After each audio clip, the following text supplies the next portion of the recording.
মায়ের প্রতি মেয়ের ভালোবাসা। হ্যাঁ, ওইটা কি? ও মা, হারটা কত সুন্দর! এটা তো টিয়ার। একটু গলায় দিয়ে দেখি আমাকে কেমন লাগে। ওয়াও, খুব সুন্দর লাগছে তো আমাকে। হ্যাঁ বৌদি, তুমি আমার হারটা চুরি করছো? না রে টিয়া, আমি তোর হার চুরি করিনি। আমি শুধু একটু গলায় দিয়ে দেখছিলাম, তাই আমি এমনি এক্ষুনি খুলে দিচ্ছি। চুরি করছিল বললেই হবে? তুমি তো আমার হারটা গলায় পরে নিয়েছো।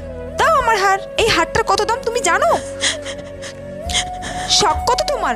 অত যদি শখ থাকে তো তোর বাবাকে বলবে একটা হার পাঠাতে। যত সব। কিছুদিন পর। মা, কি রে মনা, কি হয়েছে? তোমার চোখটা একটু বন্ধ করো না মা। আচ্ছা ঠিক আছে। হ্যাঁ মনা, তুই এত টাকা কোথায় পেলি? মা, আমার টিউশন পড়ানোর টাকা গুছিয়ে তোমার জন্য হারটা এনেছি। মন থেকে মাকে ভালোবাসলে কমেন্টে অবশ্যই মালিকে সাবস্ক্রাইব করে যেও।